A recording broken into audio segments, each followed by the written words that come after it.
Hey guys, good evening and welcome to Living Manna Church. I am Pastor Dave Sain, Senior Shepherd at Living Manna Church. You are part of our Wednesday night Bible study. And I want to say thank you so much for deciding to hang out with me tonight. We've got a neat study to get into. Lots of stuff. It's going to be really fun. We are here in the midst of preparation week for the Passover. We're doing all sorts of stuff, getting our own fellowship together and getting ready for it. Hope you guys are doing the same at home. I know for many of you, this is going to be your first Passover, and it's exciting. That's really, really neat to have that right out in front of you, and I hope everything just goes well, and you guys have a great time. But before that, we've got our study tonight, and we are actually going to get into, I hope, we will. The title for tonight is, we're getting into 2 Thessalonians. There it is. But the title for tonight is the introduction. All right. So the subtitle, or really the theme for tonight, is Prophecies. So we're going to do a little bit of, just like we did with 1 Thessalonians. You know, there are some things you've got to understand, things you've got to be aware of. We're going to do the same thing as we now get into 2 Thessalonians. And we will at least read 1 or 2, maybe 3 verses from 2 Thessalonians. I promise we'll read something from 2 Thessalonians tonight.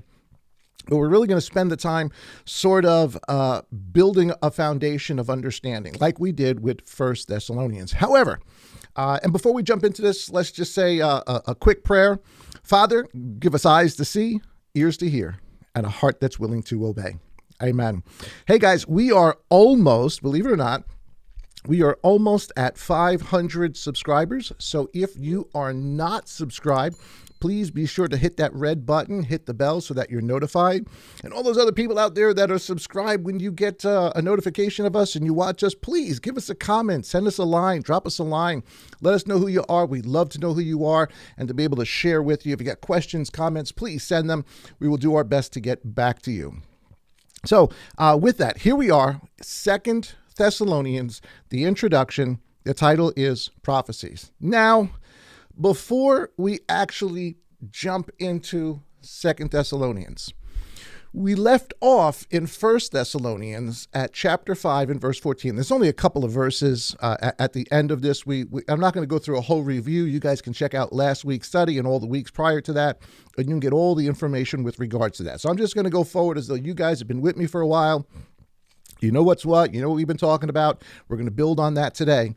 But I want to read, just as part of the narrative, the ending of the book or the letter that Saul is writing to the people of First Thessalonica. I couldn't get that out. Sorry. And it's only a couple of verses, but there's some really, really good information hidden in these verses that so often we just kind of look over. And don't forget, Saul's already talked about the second coming. He's already talked about the wrath, the day of Yah that is also coming. And we now realize those are not the same events. They are separate. They mean two very, very different things. And so now he's sort of closing out his letter, but he drops a bomb in this benediction, if you would. At the ending of this letter, he really throws something out there that if you're not sensitive to it, you can read right over it and not even realize that it's there, and then just go on to book of 2 Thessalonians and then try to figure it out from there. So here's what we're going to do. We're going to start at verse 14. We're in 1 Thessalonians, not 2nd. So we're backtracking a little bit. 1 Thessalonians chapter 5, verse 14. The notes will be available later on in the description box. You can go back later and get them. For now, they're going to be up on the screen. You guys can see them with me and read along. Now, I'm going to do something a little bit different. Rather than putting the scriptures that I want to emphasize in red, I had a really awesome art teacher told me to make it a little bit lighter, let it pop. So I'm going to put them in sort of like that teal color. But I also have some things, and I know this is a terrible, terrible word to use, but I've got some Easter eggs for us. No, it is not, Easter eggs. That's sort of the term that's used. If you watch movies and stuff like that, shows, they put Easter eggs in them. That is little bits of information, little things in the background, in the scenery, that if you notice them, are actually pointing towards something else coming, or a little bit of a hint of what's coming. And so, not in honor of where we are, the season, but I thought it would be kind of funny. I planted a whole bunch of Easter eggs, and I put them in sort of like a pinkish reddish color. You'll see it when we get there. I'll point it out so that you could see it. But I want to make you aware of it. So as we go through this and you see these Easter eggs, for you guys that are doing your own studies and really sort of, running off with this and trying to find, get a little bit ahead, trying to understand what's going on, the Easter eggs are going to be really, really important. In fact, tonight's, I think, going to answer a lot of questions and maybe even cause a lot more questions than maybe you had before, but it's going to be fun no matter what. So here we are, 1 Thessalonians chapter 5. We're going to go from verse 14 right to the end, and let's read through it. It says, now this is Saul, of course, end of the book. And we appeal to you, brothers, warn those who are disorderly, encourage the faint-hearted, uphold the weak, be patient with all. See that no one renders evil to anyone, but always pursue what is good, both for yourselves and for all. Great instruction, right? And all of this, believe it or not, that's all Torah. Everything he's saying here is Torah. But great instruction, something we all need to take to heart. Verse 16, rejoice always, pray without ceasing. In all circumstances, no matter what's going on. Don't forget, these people are in the middle of tribulation, right? They're in the middle of some really, really hard times. In all circumstances, give thanks. For this is the desire of Elohim in Messiah, Yeshua, for you. Another, again, just a phenomenal verse. And, if we were just doing sort of topical messages or just, sort of encouraging, these are some encouraging words coming from Saul, not just the Thessalonians, but it's to all of us, whatever circumstance you find yourself in, no matter how hard, no matter how difficult, no matter, the pain that you may be in, the suffering you may be going through, the hurt you may be going through, things that other people have maybe done to you. Even in the middle of all of that, verse 18, in all circumstances, which means all circumstances, give thanks. Give thanks. Remember that this is a spiritual journey, and whatever's going on with you, whatever's going on in you, whatever your body's doing, whatever's been done to you on the outside, it's all part of a spiritual walk, a spiritual journey. And we need to think of it like that in order to be able to deal with it in peace and to get through it and to understand that there are bigger issues at hand than even what we may be going through personally. But Yah knows what we're going through. So this is the will of Messiah for you. Verse 19. Here's where it gets really interesting, guys. Now, I put it in that sort of teal color, so it pops out a little bit. Do not quench the Spirit. Now, I don't have time to go back and to talk about the purpose of the Spirit. As we get closer to Shavuot, we do the counting of the Omer. We're going to do a lot more studies on the Spirit and the gifts and all the rest of that stuff. However, just as sort of a blanket statement, what is the purpose of the Spirit? To make known to us what was said before by Yeshua, what was said before by the prophets in the Word, what was said before by Moses, what was said before by the Psalms, by the prophets. It is to take those things and bring them to our understanding. That is the overall general purpose of the Spirit. So with that in mind, he's saying, don't quench the Spirit. You need to understand what's going on. And the next verse is really, really key. It says, do not despise prophecies, prove them all. Now we're going to get back to that in a second. Let's finish reading. We'll go through and we'll backtrack a little bit. It says, hold fast to what is good. Keep back from every form of wickedness. And the God of peace himself set you completely apart, and your entire spirit and being and body be preserved blameless at the coming of our Master, Yeshua Messiah. Of course, he's referring to the second coming, splitting the sky in the clouds with that's the coming he's referring to. Because remember, there's the coming for wrath, and then there's the coming. Verse 24, he who calls you is trustworthy, who shall do it. Brothers, pray for us. So he's having a personal request, pray for us as well. Greet all the brothers with a holy or set apart kiss. I charge you by the Master that this letter be read to all the set apart brothers. The favor of our Master Yeshua Messiah be with you. Amen. Okay, so at the end of this, he wants this letter read out. And what winds up happening is they wind up moving or passing letters from, the different congregations, the different, groups that are getting together. The people at Thessalonians read, some of the other letters that were sent to Ephesus and so forth and so on. And of course, in their own congregation as well.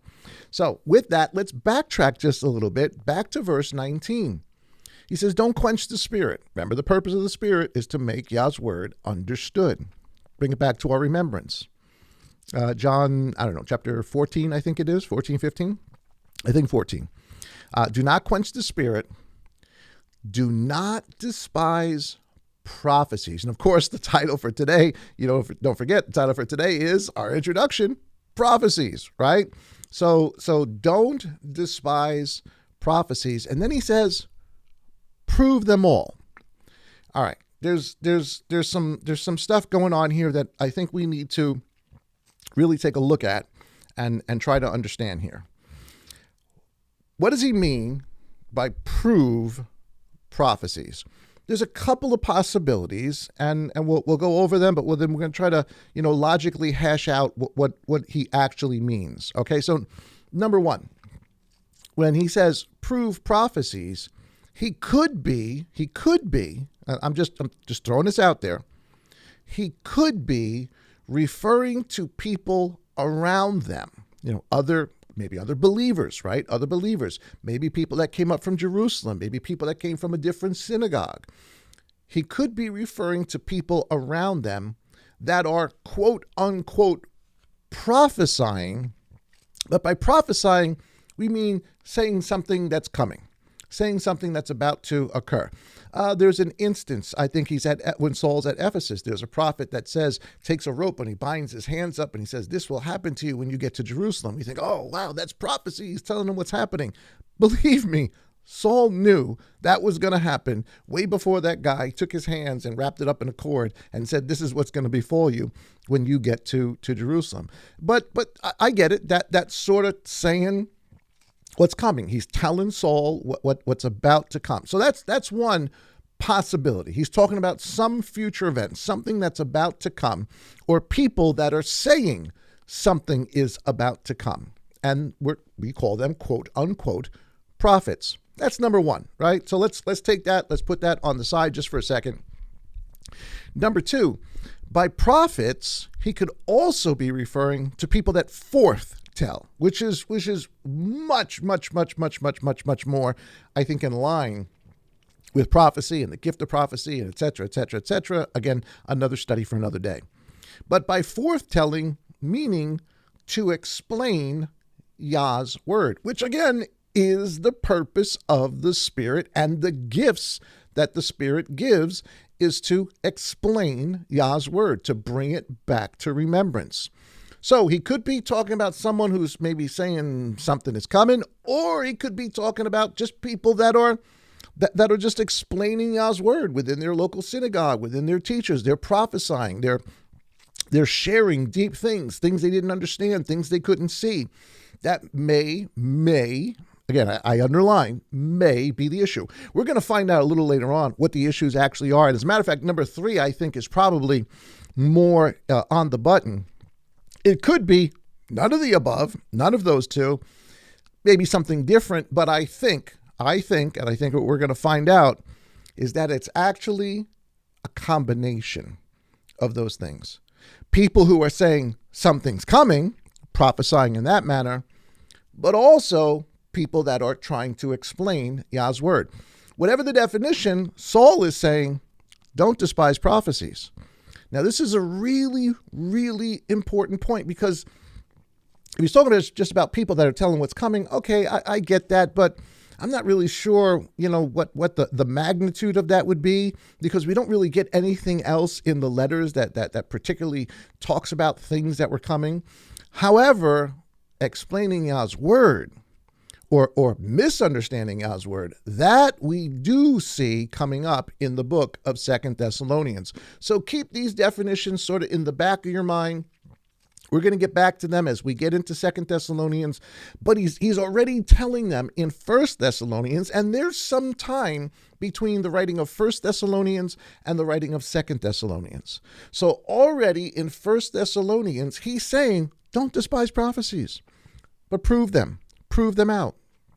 Now, when we talk about, proving out prophecies, there's a couple of scriptures that we can go to in the Torah, in the instruction, that gives us sort of a baseline of what Saul's talking about, but also just in general, how we are to deal with either people who are saying such and such is going to happen, or people who are saying this is what Yah's word means, right? There is a way to deal with both of them.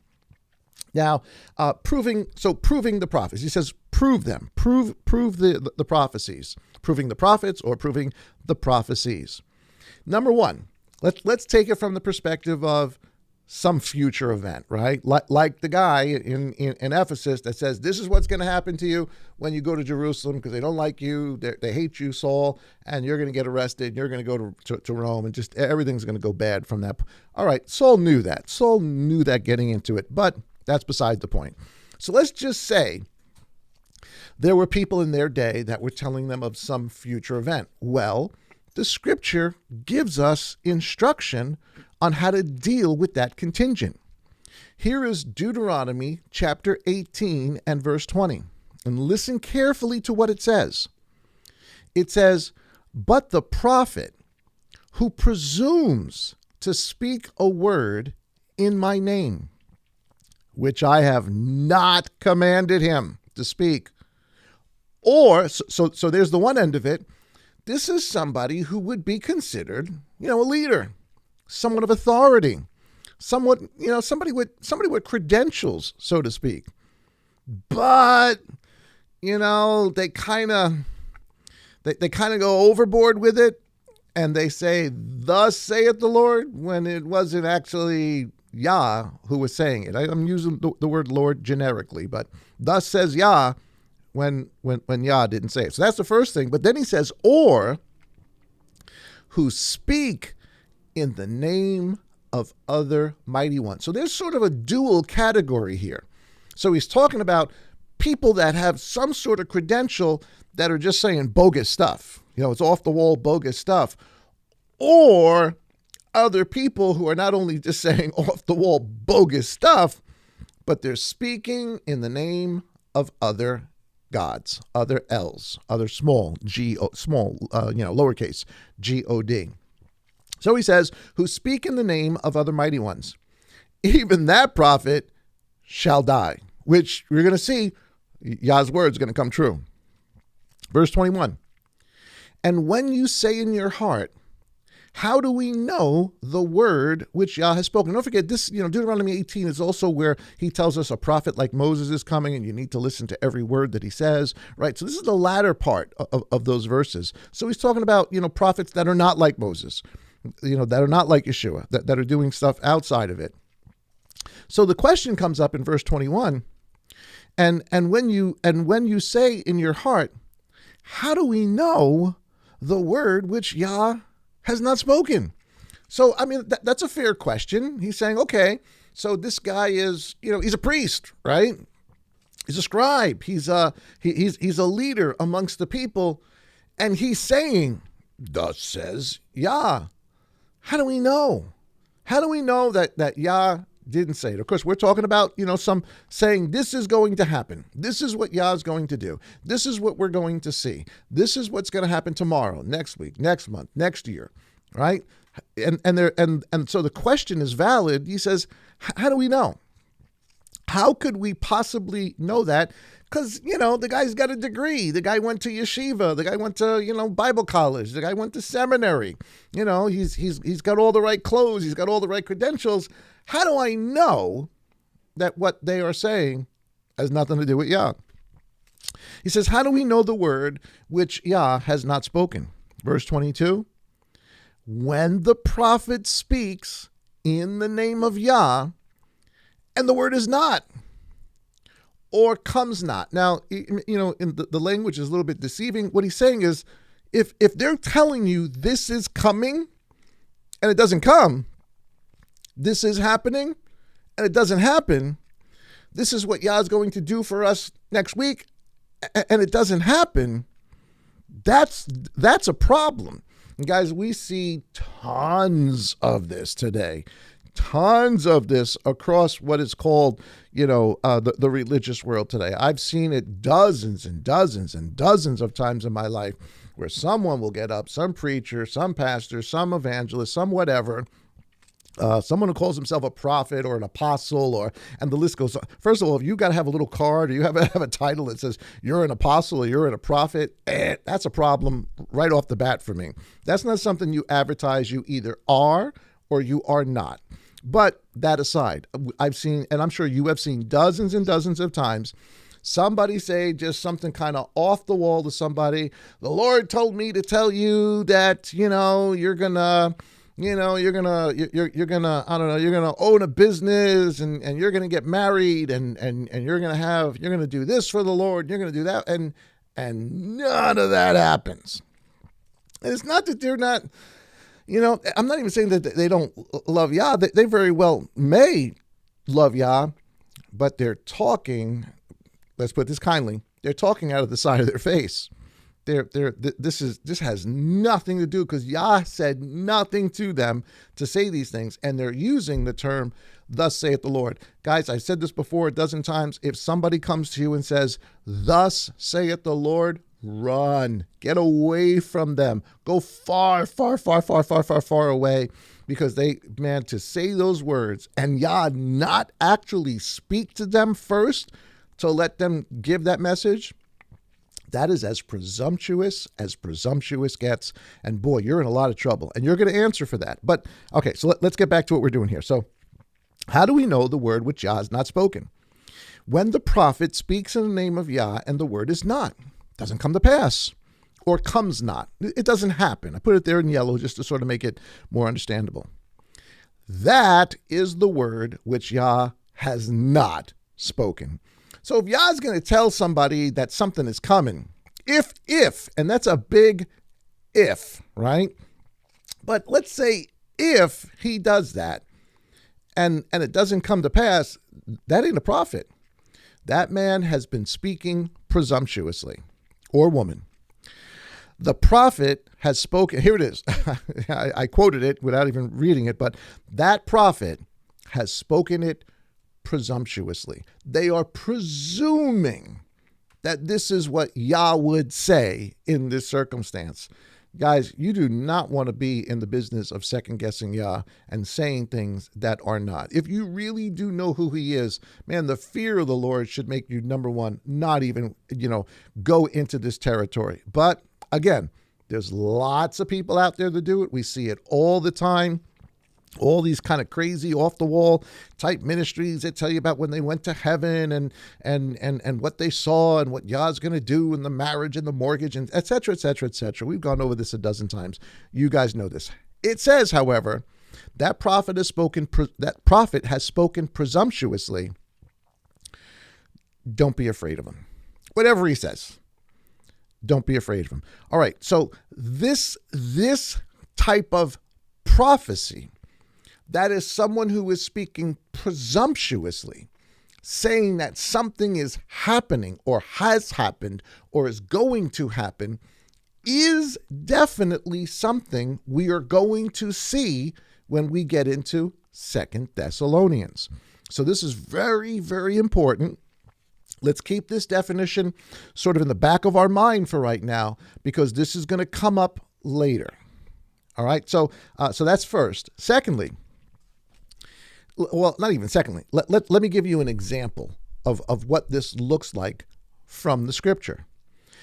Here is Jeremiah chapter 27.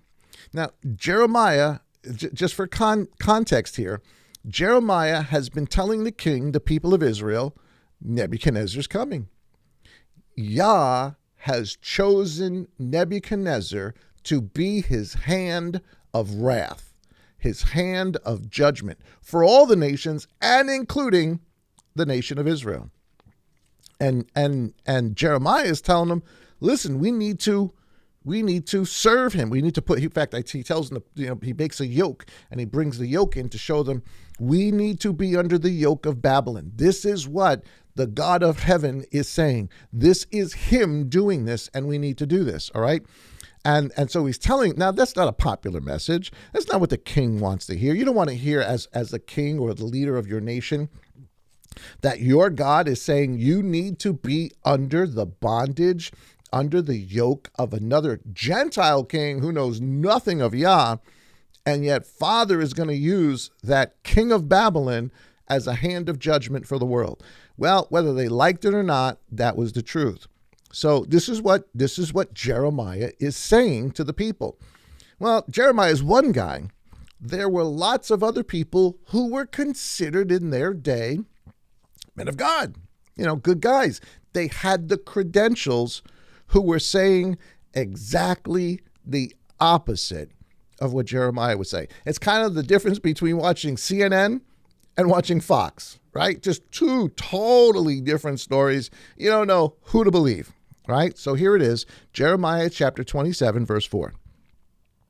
And you shall command them to say to their masters, thus says Yah of hosts. Again, man, you better make sure if you're going to say those words that Yah has actually said something to you in an audible, powerful, blow your mind type of way.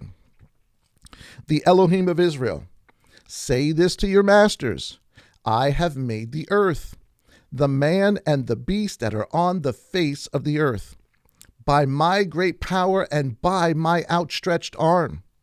And I shall give it to whom it seemed right in my eyes. So he's saying, Jeremiah is saying, Yah picked Nebuchadnezzar, whether you like it or not, whether you agree with it or not, how he could use somebody so evil and rotten, doesn't matter. He picked him. He says, and I shall give it to whom it seemed right in my eyes. And now I have given all these lands into the hand of Nebuchadnezzar, the sovereign, the king of Babel. Again, maybe I should have put that in pink because, and you're going to see it in just a couple of verses down, you're going to see it in pink. That's an Easter egg.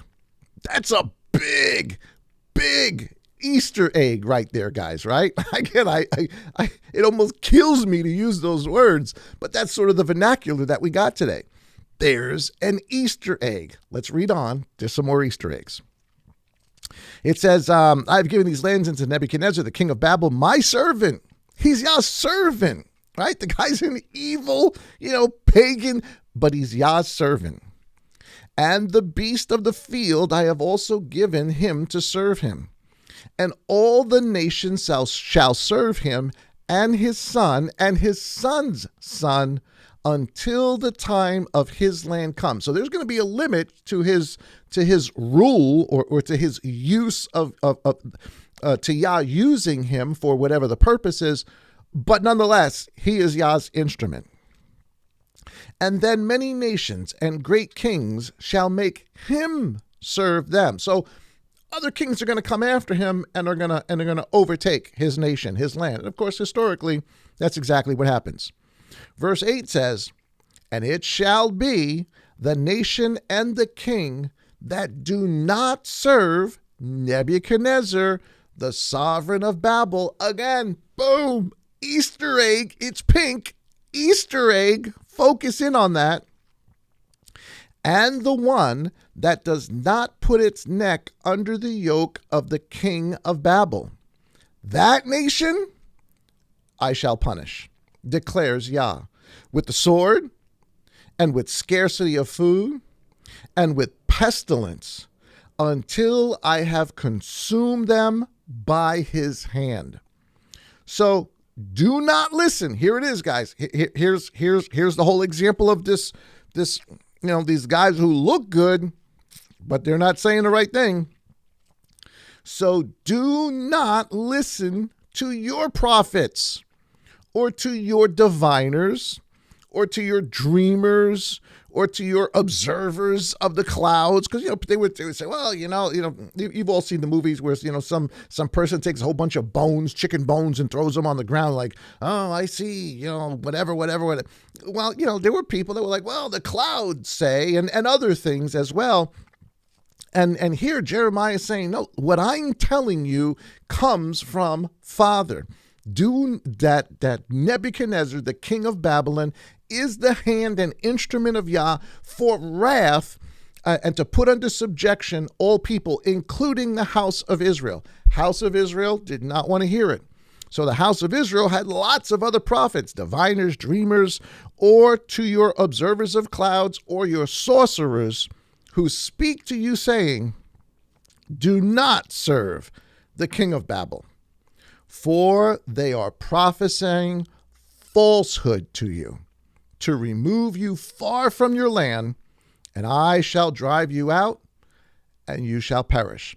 So that's just one example of what we said the first issue of a prophet is out of Deuteronomy 18.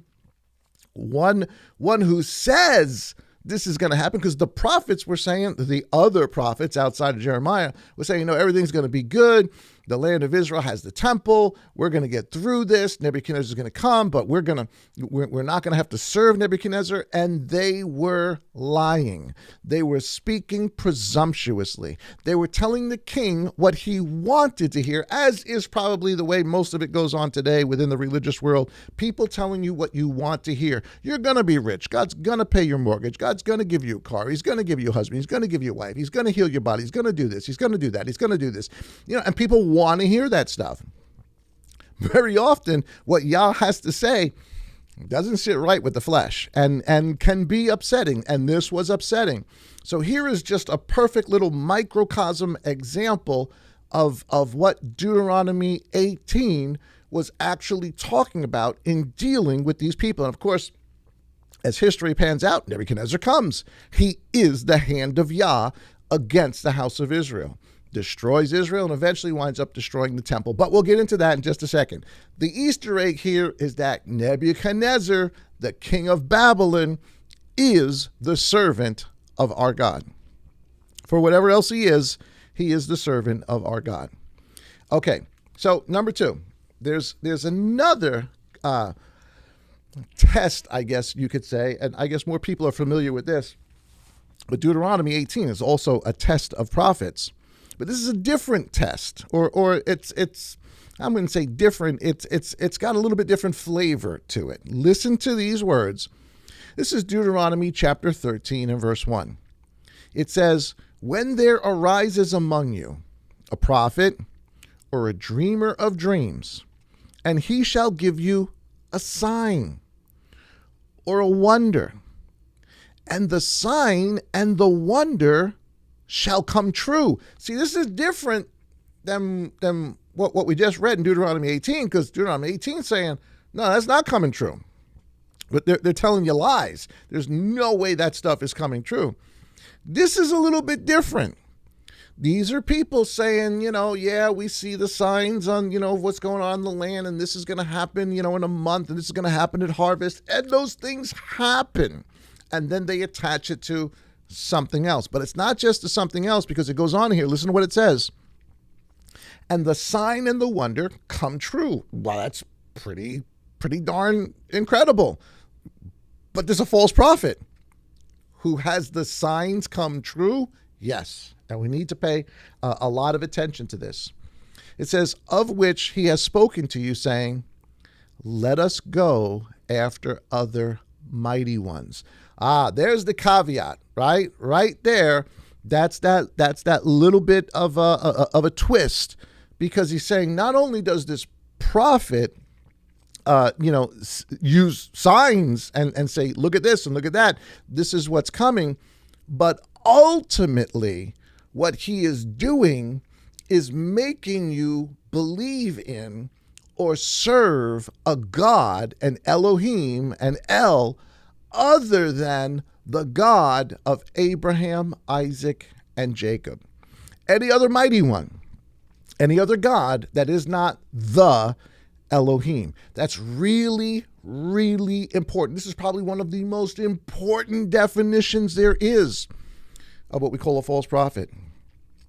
It's got signs, it's got wonders, but ultimately it is leading you to believe in and serve a God that is not Elohim. Now, guys, this would be really easy if, somebody comes up and says, well, this is going to happen, that's going to happen, and this is what Moloch says. Well, I mean, that's obvious. He's talking about a different God, and that happened too. That absolutely happened. But this gets really, really sneaky. This gets really, really sly and underhanded as this thing starts to percolate through history. He goes on to say, to speak to let's go after other mighty ones, a God, lowercase God, that is not Elohim, which you have not known, and to serve them. Do not listen to the words of that prophet or that dreamer of dreams. Despite his education, despite yeshiva, despite seminary, despite the title pastor, despite the title prophet, doesn't matter what their title is, if they are leading you to a God other than the God of Abraham, Isaac, and Jacob, he's telling us, don't listen, regardless of signs, regardless of if what they said actually comes true. Do not listen to the words of that prophet or that dreamer of dreams, for Yah, your Elohim. Guys, listen to this. Yah, your Elohim, is trying you to know, or trying you to know whether you love Yah, your Elohim, with all your heart and with all your being. He's saying this is a test, that there are going to be people with the right credentials, the right education, the right names, the right titles, who are going to tell you things that are not from the God of Abraham, Isaac, and Jacob. But they're going to say it in such a way and give you signs and things to look at that you're going to think, oh my goodness, this has to be Yah. But he's testing his people to see if they truly do love him. Because if you do, it says, walk after Yah, your Elohim, and fear him, and guard all of his commandments, and obey his voice, and serve him, and cling to him. Because if you do that, if you cling to his word, if you cling to what he said, you'll be able to pick out, even if they look good, even if they've got all the outer trimmings, even if on the outside they look righteous, but on the inside they're full of dead men's bones. Hint, hint, hint. Hint, hint, hint. There's an Easter egg. Even with all of that, don't listen to them. Verse 5. And that prophet or that dreamer of dreams is to be put to death. So again, Yah means what he says. And here it is, guys. Again, it's pink. So it's an Easter egg, right? Here's a big Easter egg. I want to read verse 5 again. And that prophet or that dreamer of dreams is put to death, because he has spoken, and here's a big word, he has spoken apostasy against Yah, your Elohim. Guys, I cannot stress how important that one little verse is, because it's describing people even that are producing signs and wonders, doing things, good works, whatever the case may be, but they're not really leading you to the God of Abraham, Isaac, and Jacob. They're leading you to some other God, some other mighty one. To do that is the definition of apostasy. That's what apostasy means. To lead people seeming like you are telling the truth, but you're leading them to something else. Who brought you out of the land of Mitzrayim and ransomed you from the house of bondage, to make you stray from the way in which Yah, your Elohim, commanded you to walk. Thus you shall purge the evil from your midst. So ultimately, what is this apostasy doing? It is having you to leave the way. That's what it just said. To make you stray from the way in which Yah, your Elohim, commanded you to walk. So this, and then it goes on. When you read the rest of chapter 13, it goes on to talk about if it's your brother, if it's your sister, mom, dad, it doesn't matter where this comes from. It doesn't matter what how nice they may seem. If they're leading you to a God that is unfamiliar, or saying this is God, but it's not what God has already revealed himself as. You got to be real careful, real careful about that, because that can lead you out of the way. Now, just like before, let me give you an example of this, because this is probably the greatest example, because there's an example of apostasy in the scripture. Here is Exodus chapter 32. This is apostasy, and this is such an important story. Chapter 32, verse 1. So Moses is gone. This is the whole Exodus story, right? It says, and when the people saw that Moshe was so long in coming down from the mountain, the people gathered together Aaron. So we're talking about Aaron, guys, who's got all the credentials, right? He's Moses' brother, Aaron, and said to him, arise, make us mighty ones, other Elohim, other gods, who go before us. So what does Aaron actually do? He takes all their gold, right? He makes this molded calf. It says in verse 5, and Aaron saw and built a slaughter place, an altar before it. And Aaron called out and said, listen to what he said, tomorrow is a festival of Yah. So these people want, other mighty ones. And so what Aaron does is he gives them other mighty ones, but he says, this is Yah. We're having a festival to the God that brought us out of Egypt. And no, they were not. Tomorrow is a festival of Yah. And they rose up early the next day and offered ascending offerings, giving offerings now, and brought peace offerings. And the people sat down to eat and drink and rose up to play. And we know what all that kind of stuff means. We've talked about this before. That is apostasy. That is signs and wonders. The altar, the guy who's got all the credentials, bowing to the will of the people, teaching them to do things Yah never said to do, which means it's to different mighty ones. It's not to the Yah who took them out of Egypt. And yet he calls it as though it is for the God who took them out of Egypt. That is apostasy. And because of that apostasy, just like it told us in Deuteronomy 13, doesn't matter who does it. Just like it told us in Deuteronomy 13, verse 10 says to Moses, as Yah speaks to Moses, he's like, I'm finished with these people.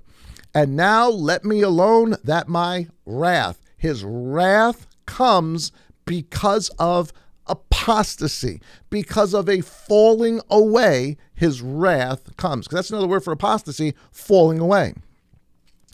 Again, my wrath, it's pink there, Easter egg, blah, blah, blah, blah, Easter egg right there. This is a big stepping stone, that my wrath might burn against them and I consume them, and then I'm going to make of you a great nation. And we already talked about this on our hidden manna. The whole idea that what Yah promised or said was going to happen here to Moses is what Yah does through Yeshua.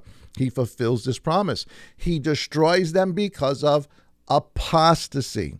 This is such a pivotal point to understand. And of course, this is all surrounded by these two definitions in Deuteronomy 18 and now Deuteronomy 13 of how to deal with what we would call today, or in that day, but certainly today as well, false prophets. Okay, so with that sort of, under our belt, this idea of apostasy that's going on in Moses' day is also going on in Yeshua's day. There are those who have the credentials, who have the signs, who have the wonders, who are doing, neat, cool, awesome, temple things, but they are not leading the people to the God of Abraham, Isaac, and Jacob. They instead are serving another El, another mighty one. That is the definition of apostasy. Here's just a couple of verses. We've gone over these before. I'm just going to throw a couple of them out there for you guys. John chapter 8, verse 44. You guys know this. We've we've said this, a gazillion times already, but here it is. Listen to Yeshua's words. You, the leaders, Pharisees, Sadducees, priests, rabbis, scribes, presidents of synagogues, you people are of your father, the devil, and the desires of your father you wish to do. I mean, you got to really wrap your mind around what Yeshua is saying. He's saying the people who are in charge are not serving the God of Abraham, Isaac, and Jacob. They do not know the God of Abraham, Isaac, and Jacob. They are actually serving another mighty one, and they're bringing the people to the other mighty one. And here's the terrible part. Not many, if any, at least by the time Yeshua comes, are testing their leaders, are applying Deuteronomy 13 to what is being said, or Deuteronomy 18, either or. Matthew chapter 23 and verse 30. Master says, and say, and so this, and actually it's the whole chapter, Deuteronomy 23. I just didn't want to, type out the whole chapter of Deuteronomy or copy and paste the whole chapter of Deuteronomy 23. You guys can read. It's all the woes, right? There ain't nothing good that Yah says, that the master says about the leaders there. But he says, and say, if we had lived in the days of our fathers, we would not have taken part with them in the blood of the prophets. We wouldn't have murdered prophets, done the horrible things to Jeremiah that were done to Jeremiah. Thus you bear witness against yourselves that you are the sons of those who did murder the prophets. And you, the people he's talking to in his day, and you fill up the measure of your fathers. So he's saying, who are your fathers? They're murderers. Just like he told them in John 8:4, you're a murderer just like your father. So who are they serving? You guys got to get this. Who is the leadership of Israel serving? They're not serving the God of Abraham, Isaac, and Jacob. They want to kill, murder the God of Abraham, Isaac, and Jacob.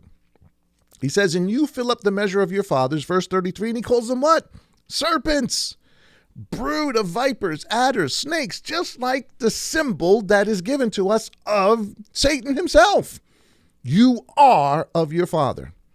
How would you escape the judgment of Gehenna?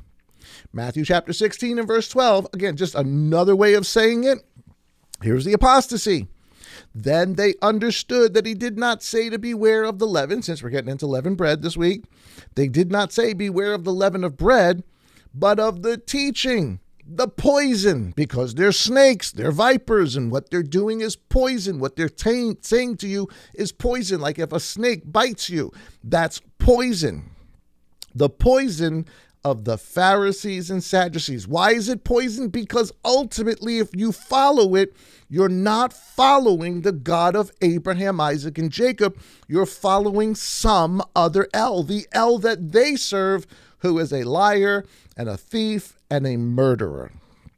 So here is the apostasy. So when Saul says in 1 Thessalonians chapter 5, not to despise prophecies, again, is he talking about people that are just telling the future, or is he talking about maybe a combination? You're going to find out by when we get to chapter 1, there are definitely some people that were saying some really bogus things to the Thessalonians, but I think he's talking way beyond that. I think he's talking about understanding what has already been said as quote unquote prophecy.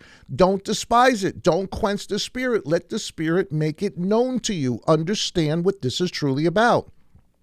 When he says don't despise prophecy, you can, put the word ignore. Don't ignore the prophecies. Don't reject the prophecies.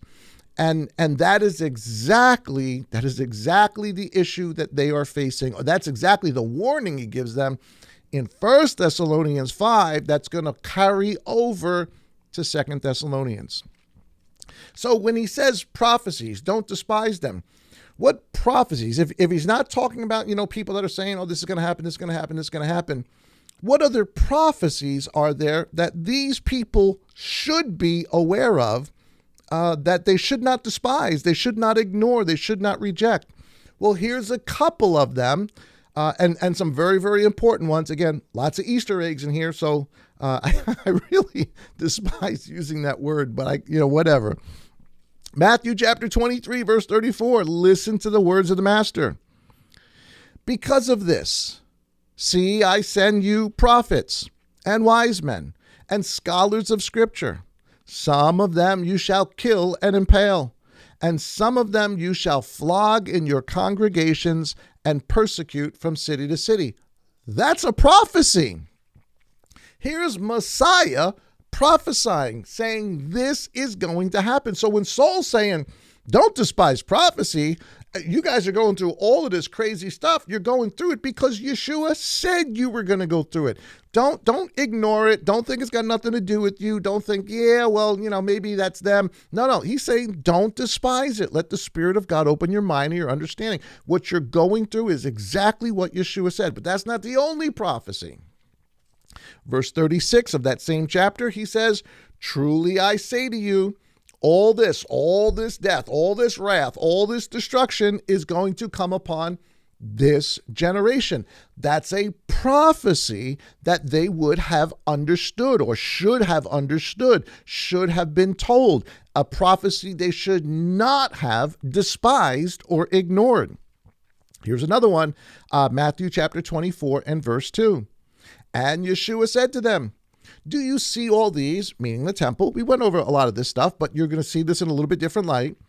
Do you see all of these? Truly I say to you, not one stone shall be left upon another at all, which shall not be thrown down. Now you're hearing about the God of Abraham, Isaac, and Jacob, the God of Israel, all of these amazing stories, his temples in Jerusalem, and now you're telling me there's a prophecy that Yeshua himself, the one who died and rose again, said this whole thing's coming down. The entire thing's coming down. Don't despise that prophecy. Don't ignore, don't reject that prophecy. It's happening. It's going to happen when? To this generation. Here is chapter 24 and verse 6, another prophecy. There's a whole bunch of them. I can't go through them all, but here's just a splattering of them. It says, and you shall begin to hear of fightings and reports of fightings. See that you are not troubled, for these have to take place, but the end is not yet. For nation shall rise against nation, and kingdom or reign against reign, and there shall be scarcities of food and deadly diseases and earthquakes in places, and all these are the beginning of birth pangs. This is a prophecy. This is something to look for as it is coming. Don't despise it. Don't ignore it. He's not talking about you and I today. He's talking about those people of that day. Don't despise these prophecies. Don't quench the Spirit. Understand what this is actually about. Here's some more prophecy. Chapter 24, Matthew, verse 15. So when you see the abomination that lays waste, spoken of by Daniel the prophet, set up in the set-apart place. That's a prophecy. He's telling them when you see this, that's a prophecy. Know what's happening. Luke chapter 21 and verse 20. It says, and when you see Jerusalem surrounded by armies, then know that its laying waste is near. Then let those who are in Judah flee to the mountains, and let those who are in the midst of her go out, and let not those who are in the fields enter her, because these are the days of vengeance. And there it is, Easter egg. I put it in pink. Easter egg. These are the days of vengeance, the days of wrath, to fill all that has been written. That's a prophecy given to us by Yeshua himself. Don't despise his prophecies. Don't ignore them. Don't reject them. When you see this stuff, and guys, I mean, think of how incredible that would have been for these first century people. You're telling me Jerusalem? The Jerusalem where the temple is, this is going to happen to it. Guys, that is just mind-boggling to them. That is like something that could never, ever, ever, ever, ever happen. And yet it's prophecy. Don't despise it. Here's Luke 21 and verse 24. And they, meaning the house of Judah and all within all within Jerusalem, and they shall fall by the edge of the sword, and be led away captive into all nations. And Jerusalem shall be trampled underfoot by the nations until the times of the nations are fulfilled. Guys, that's mind-boggling to them. That's a prophecy, something that's going to happen that they should be looking for. Matthew chapter 24:30. It says, and the sign of the Son of Man shall appear in heaven, and then all the tribes of the earth shall mourn, and they shall see the Son of Adam coming on the clouds of heaven with power and much glory. And he shall send his messengers, his angels, with a great sound of a trumpet, and they shall gather together his chosen from the four winds, from one end of the heavens to the other. That's a prophecy.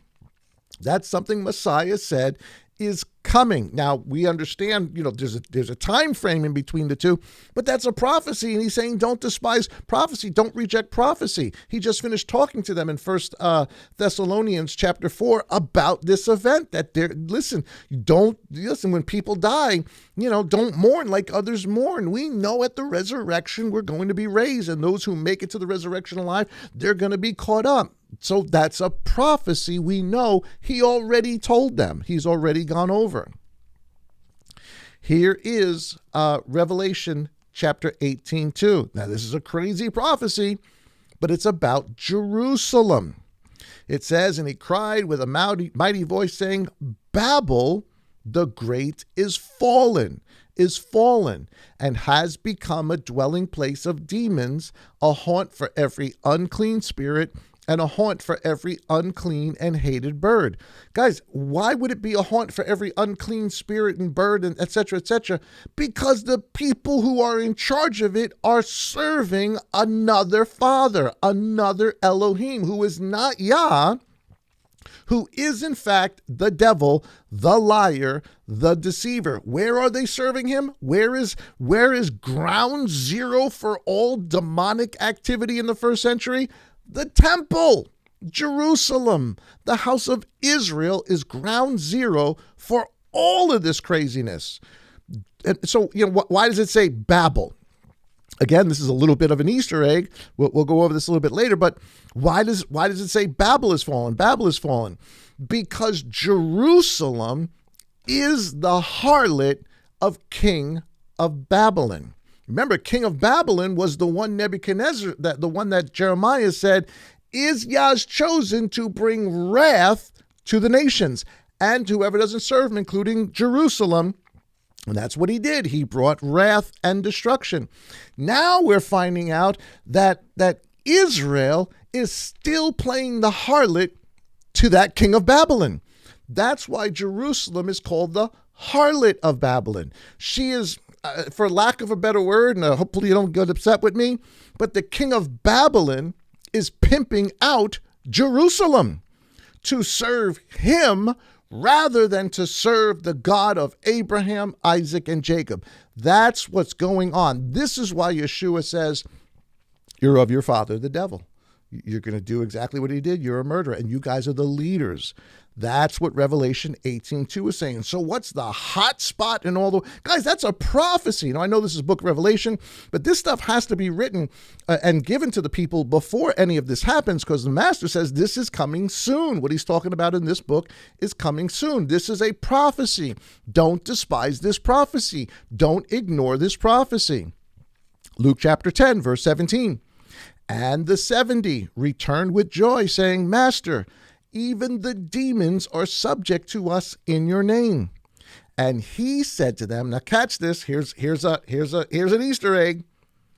I saw Satan, who is the king of Babylon. We'll establish that in just a second. I saw Satan, the king of Babylon, Easter egg, falling out of heaven as lightning. Now, we picture it as, falling from the heavens.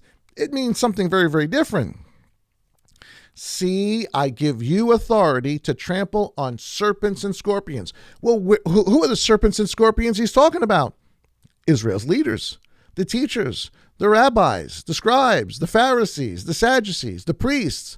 Those are the scorpions he's already identified who are serving who are serving and telling people through signs and wonders to serve a different El, not the El of Abraham, Isaac, and Jacob. Though it sounds like it, it's a religion totally based on something else rather than what the master actually said. And over all the powers of the enemy, including the king of Babylon himself, which is Nebuchadnezzar, right? We knew that's at least his earthly representation. That's Nebuchadnezzar, but we're going to see that this gets much, much bigger than just him. But it uses that first established principle that Nebuchadnezzar is the king of Babylon, the hand of Yah to bring wrath to Jerusalem. It's going to happen all over again. And none at all shall hurt you. But do not rejoice in this, that the spirits are subject to you, but rather rejoice because your enemies have been written in because your names have been written in the heavens. So Messiah is saying, I have seen, it's going to happen, the king of Babylon, Satan, fall from heaven. When you find out what heaven is, you realize what he is actually talking about. So just based on those verses, here's a solid question. Who's in charge of Jerusalem? Better yet, who's running the temple? Better yet, who is the God that is being pursued by most people who are not in the way anymore? Satan is. Satan's in charge. I know it's a crazy thought. I know that's mind-boggling. Who was in charge of the temple? The priests were. Who were the priests serving? They served their father, the devil. Those are Yeshua's words, guys. I know it's offensive. I get it. But that's the story of the Gospels. Here is 2 Corinthians chapter 4 and verses 3 and 4. This is Saul again, different book, but listen to what he says. And indeed, if our good news, our gospel, has been veiled. Now, I put it in blue there so it pops out to you, or teal, or whatever that color is, so it pops out to you. If the good news has been veiled, meaning, blinders put on. If the good news has been veiled, it has been veiled in those who are perishing. In whom, here it is, the mighty one, in whom the God, the devil of this age, by age means the world, the religious world of his day. So who's in charge of the religious world of his day?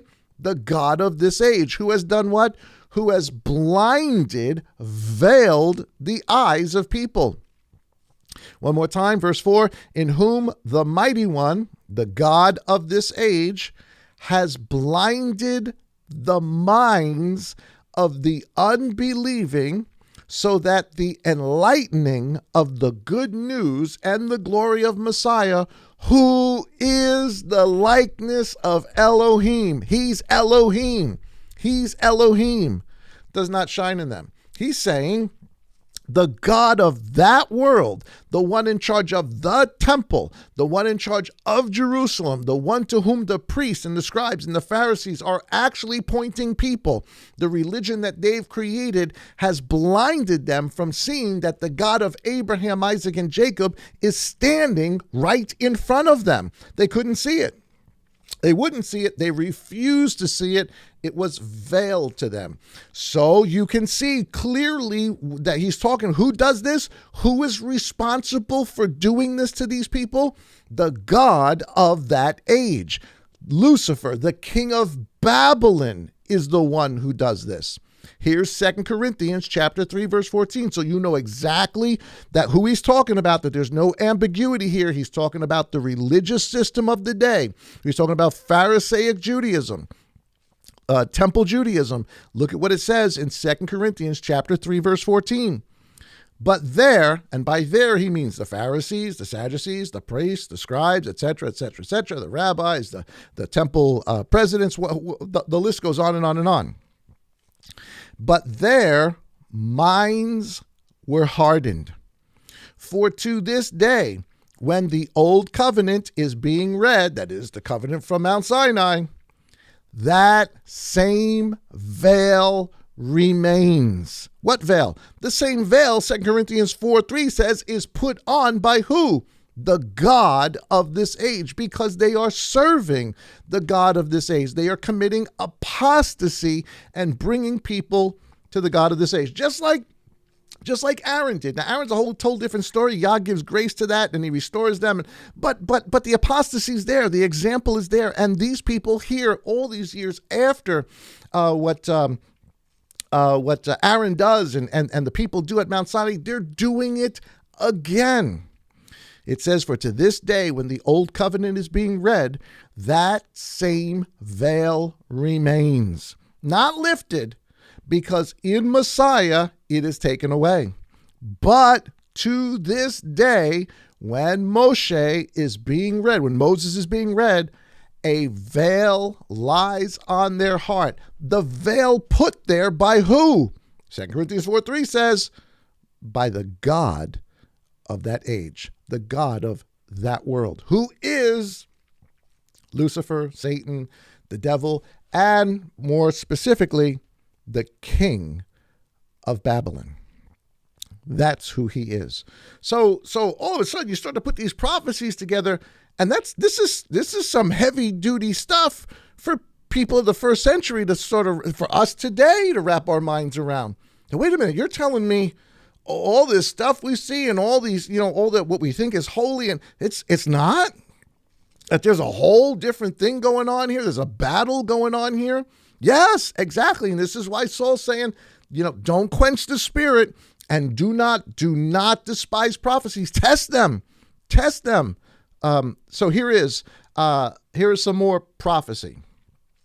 Here's some of the words of Yeshua concerning Lucifer, or who we call the king of Babylon, or another title for him is the prince to come. King, prince, same reference. Here it is, Luke 10:18. These are the words of Yeshua.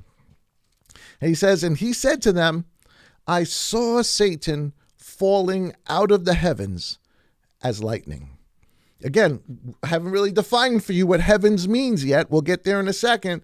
But Yeshua is saying Satan is going to fall out of the heavens. Now, we're thinking heavens, meaning he's up in some ethereal sort of, other place, at the throne room and all the rest of that. No. It doesn't mean that. It means something very, very different. You'll see in a second. John chapter 14 and verse 11.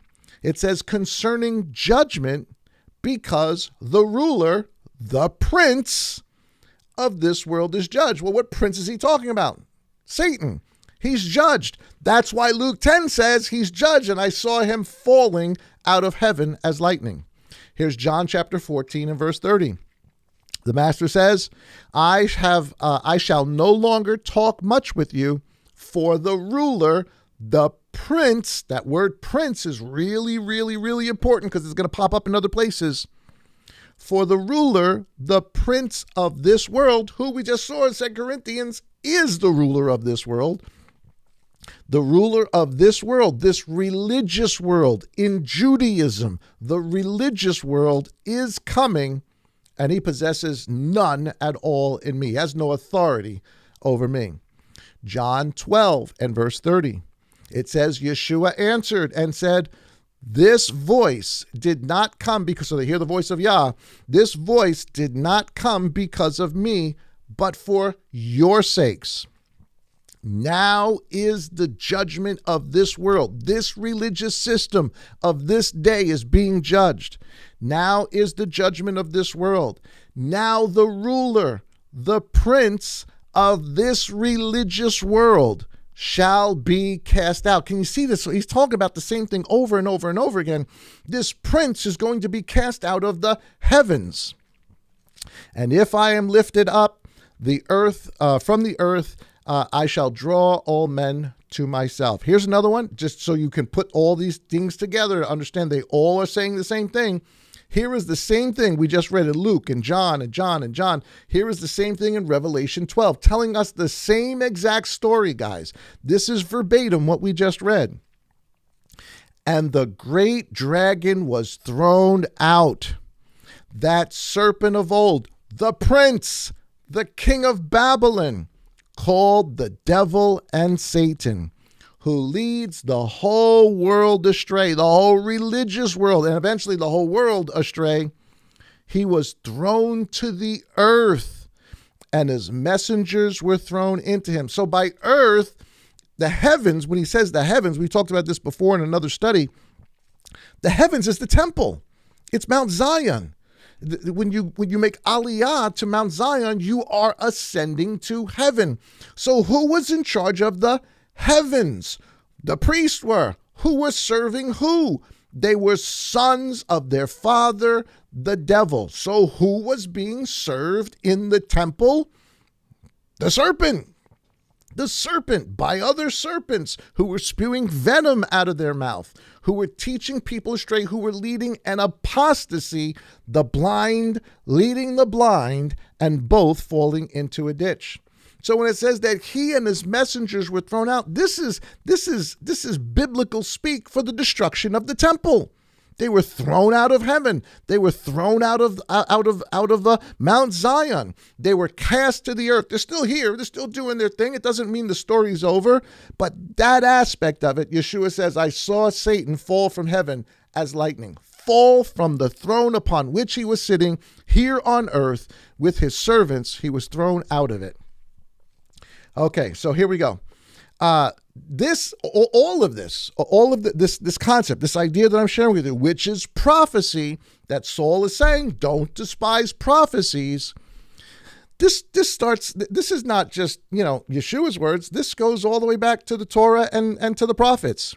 Here's Isaiah's prophecy about the king of Babylon who proclaims himself God. Now, this is Isaiah chapter 12, and I didn't want to get through verses 1 through 11 because I'm already running out of time. But I want you to read verses 1 through 11 because in Isaiah, he's talking about the king of Babylon to come, the real literal king, that he's going to be exalted. He's going to be used of Yah. He's going to, destroy the whole world, put the whole world under his foot. But then he is going to also be trampled and brought down very low. So that's the actual physical king of Babylon, we would know as Nebuchadnezzar and all of his descendants. That's the king of Babylon. But just like in Daniel, when it talks about when Daniel's praying and he has to pray, he's praying for like 21 days waiting to get an answer.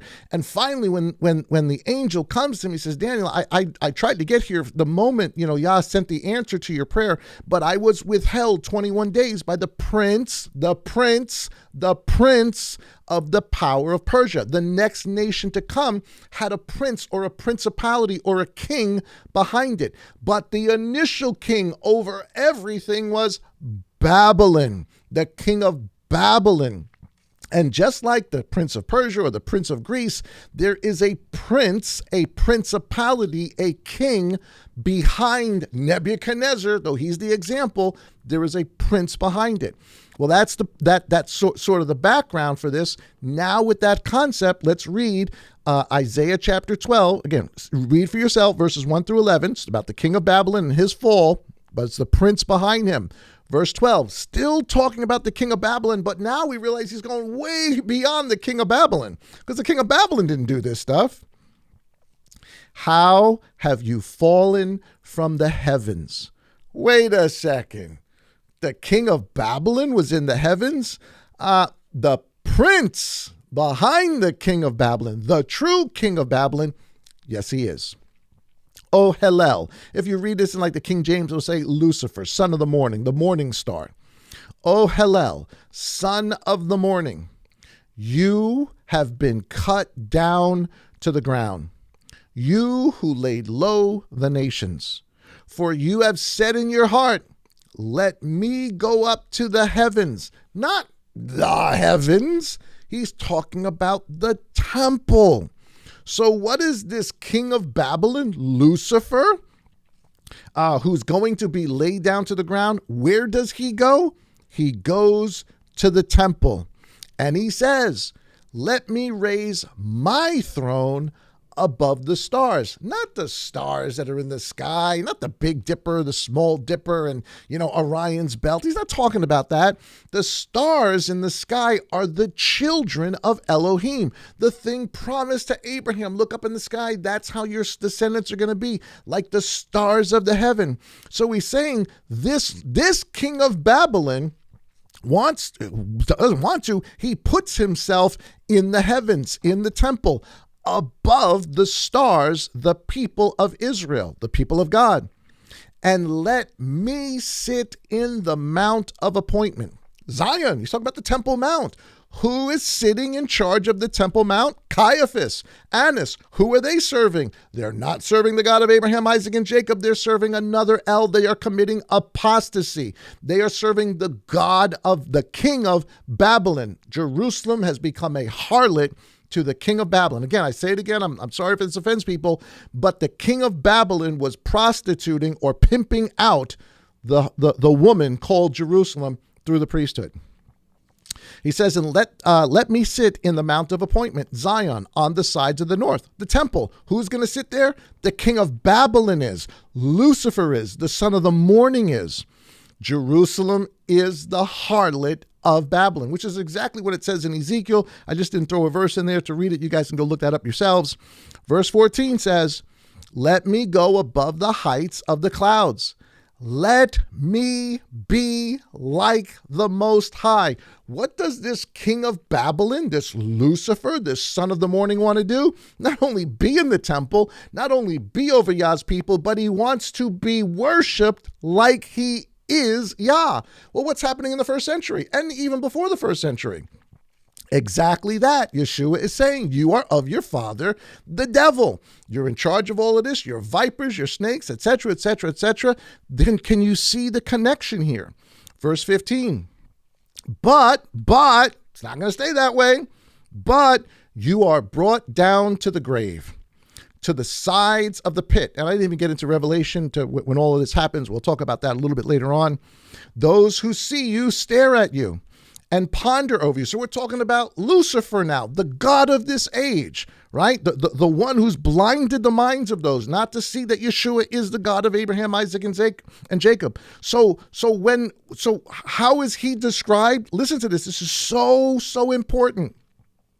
Those who see you stare at you and ponder over you, saying, is this the man?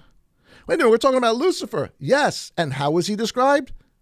The man. Yes, we're talking about King Nebuchadnezzar. We're talking about the king of Babylon, but the entity behind him. And how is he described? The one who wants to be like God?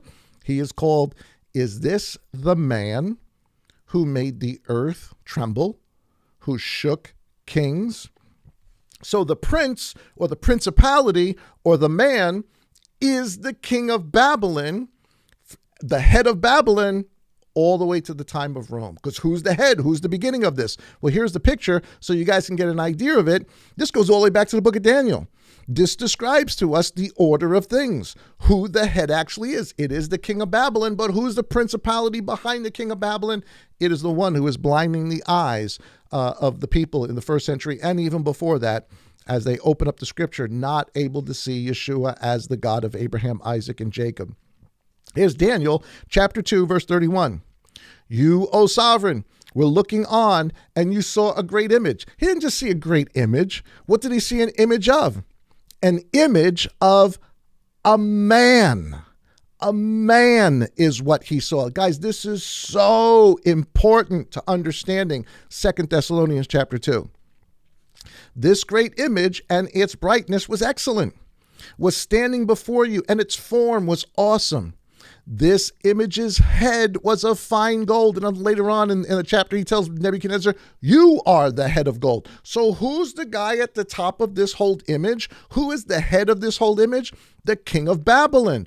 Who is the king of Babylon? Isaiah 14 just told us that Lucifer's the king of Babylon, the prince behind it, the man behind it. Its chest and its arms of silver, its bellies and thighs of bronze, its legs of iron, its feet partly of iron and partly of clay. You were looking on until a stone was cut out without hands, and it smote the image of a man, and on its feet iron and clay, and broke them to pieces. Of course, that rock, of course, is Messiah. This is telling us what's coming. This sets for us the stage to understand 2 Thessalonians. These are the prophecies Saul is saying, do not despise prophecies. Test them. Test them out. Let's see what's happening. Let's judge it by what's happening. Yeshua said, this generation. Let's watch and let's beware. The head of Babylon. Once you understand that Nebuchadnezzar is that head of the man, then all of these verses start to make sense. And we'll get into them in much, much more detail later on. I'm just going to zip through them real quick. I know I'm probably putting you on cliffhangers here, but hey, that's my job. Here's chapter 13, verse 3, Revelation. And I saw one of his heads. There's only, you see the lion, the bear, or what head? Who's the head of that beast? It's called the beast in Revelation 13, but in Daniel 2, it's called a man. Who's the head? Nebuchadnezzar, you are the head.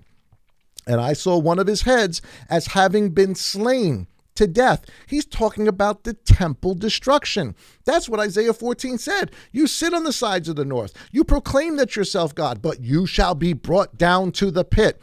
He's going to be dethroned. The temple's the thing he's in charge of, that he's running, that has become so corrupt that it is a den of thieves, a place of every evil bird. Yah's not just going to clean it up. Yeshua's not going to, he's going to destroy it. He's going to allow it to be taken down to the bone.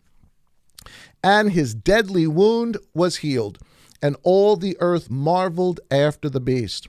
So what does it mean that his deadly wound is healed? Jerusalem falls. The temple falls. The place where his throne is falls. But that's not the end of him. That's not the end of the story. Just kicking him out, seeing Satan fall, from heaven, fall from the temple. Well, now he's on earth. Well, he's not done. He's not finished. He still has the same principle, the same concept, the same idea. He's still the king of Babylon. He's still going to do what he's going to do, except now he's going to do it in a totally different way, but still the same basic principle. After the temple destruction, another beast now comes in the image of a man, or the king of Babylon. Verse 12 says, and he, this other beast, exercises all the authority of the first beast, and causes the earth and those who dwell in it to worship the first beast, whose deadly wound, his head, the gold head, the king of Babylon, was healed. This is what comes after the wrath. There's something else Satan is going to do through Rome that's going to have repercussions all the way to where we are today. Again, Luke chapter 10, this is what Yeshua is describing. And he, Yeshua, said, I saw Satan falling out of heaven as lightning, his head being wounded, but he's not done. And he gets back up, and something else comes after that. And we'll talk about that more another day. I'm running out of time. I got to zip through this. Yah's wrath, the king of Babylon. So who did Yah use the first time as his wrath for the nations and for Jerusalem? He used Nebuchadnezzar, the king of Babylon. Who is the principality behind Nebuchadnezzar? Lucifer is. The son of the morning is. The one who has blinded the eyes of the first century and even before that and even up till today. So if that's what he did before, what's he going to do this time to the temple? He's going to do the same thing. Don't forget, Lucifer is still a servant of Yah. He may be doing all sorts of crazy things like Nebuchadnezzar was. He may be, an evil guy. He may be, a Putin or a Hitler or whatever, other, Genghis Khan type of guy.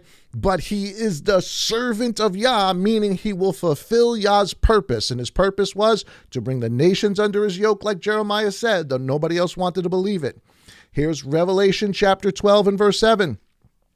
And there came to be fighting in the heaven, not in the supernatural realm. This is an analogy. This is an analogy to help us understand what's going on earth. Michael and his messengers fought against the dragon, and the dragon and his messengers fought. But they were not strong enough, nor was a place found for them in heaven in the temple any longer. And the great dragon was thrown out. Thrown out of where? The temple. The serpent of old, called the devil and Satan, who is the king of Babylon. Again, Easter egg there. Who leads all the world, all the religious world from that day and beyond astray. He was thrown to the earth, and his messengers were thrown out with him. That's prophecy. That's stuff you can't despise. This is what's happened. Because of this, verse 12 says, rejoice, O heavens, and you who dwell in them. Woe to the earth and to the sea, to the nations, because the devil has come down to you having great wrath, knowing that he has a little time. He's going after the people of Yah now.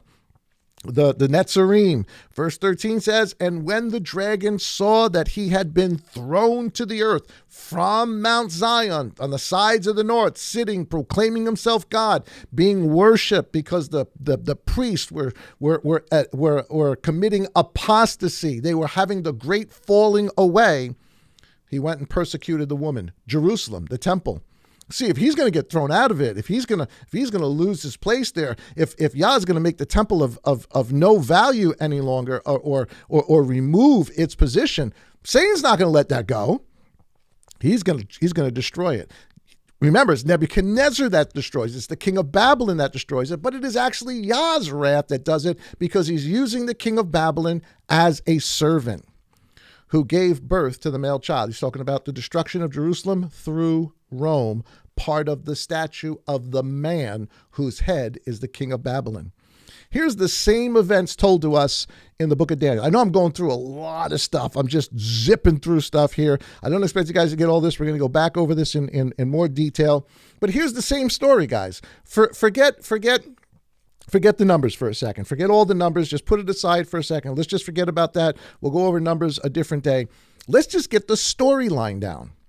And after 62 weeks, Messiah shall be cut off and have not. Again, forget the numbers for a second. Let's just put that aside. And the people, Rome, who is part of the image of the man, who is the legs of the man. The people of a coming prince. Well, who's the prince? Who's the king?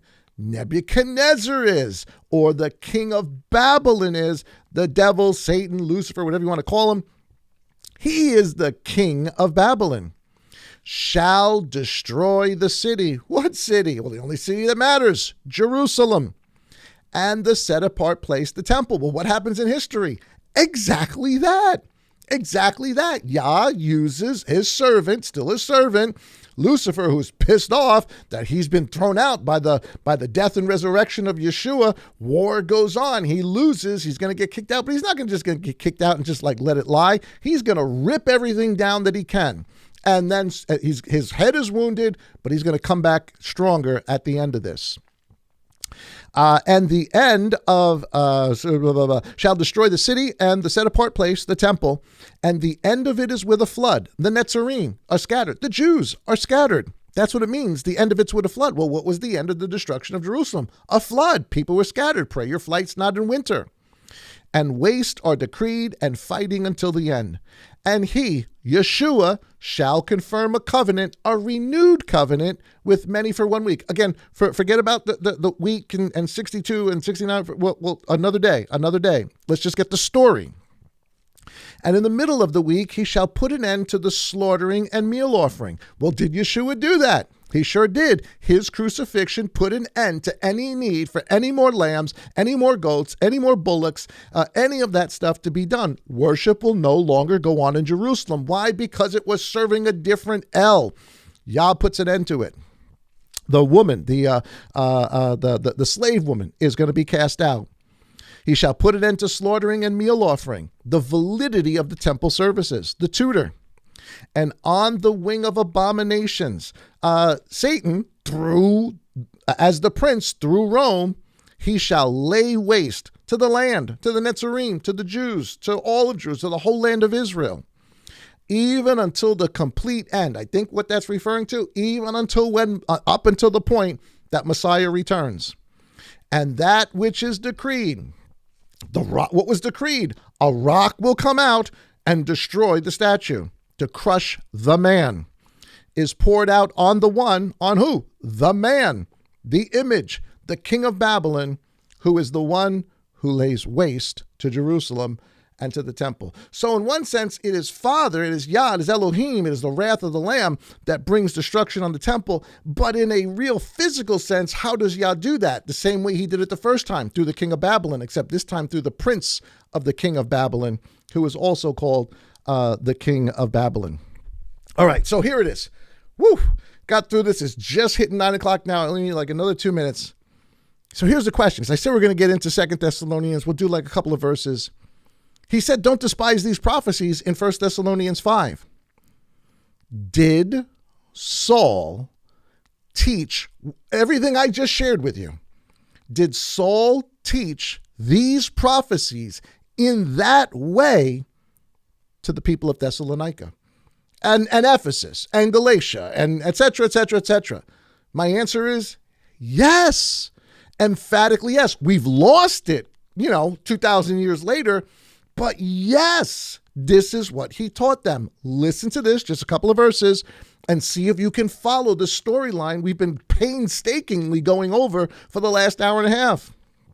2 Thessalonians chapter 2, verses 3 through 5. Let no one deceive you in any way. So there's some other prophet things. We'll talk about that in a second, which is our first definition of a prophet, someone who says something's coming and they're wrong, but we'll get there.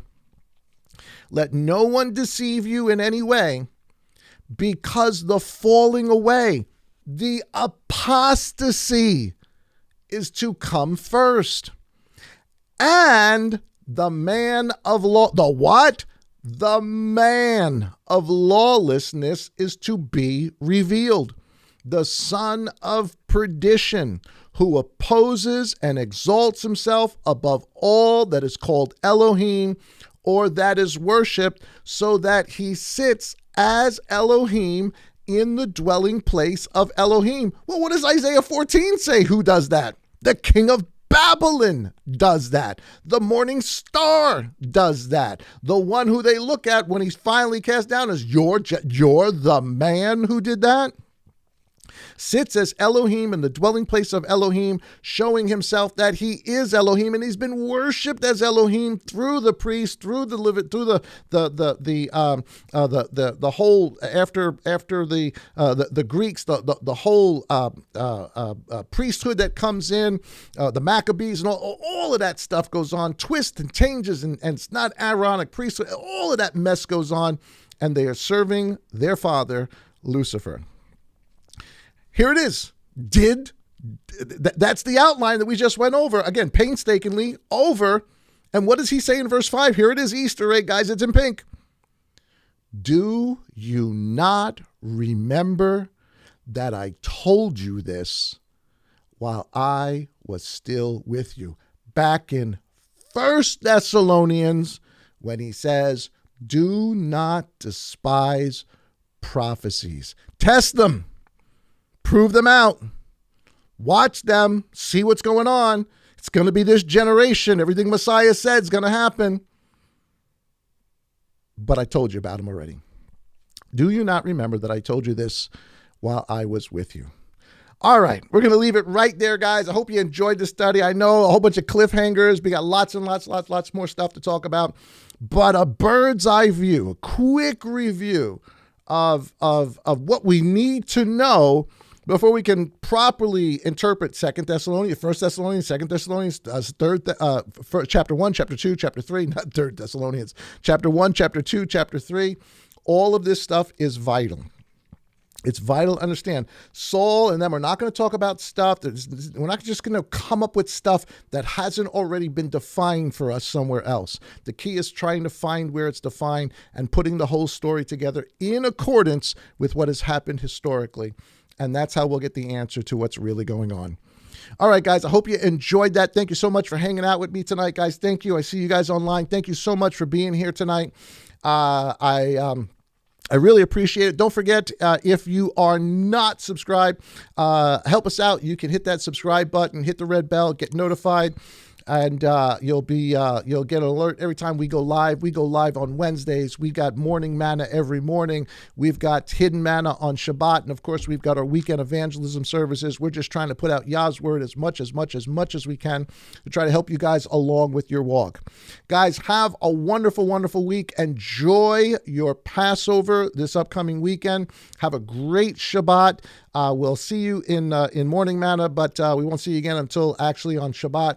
But have an awesome, awesome Passover, guys. Guys, God bless and shalom.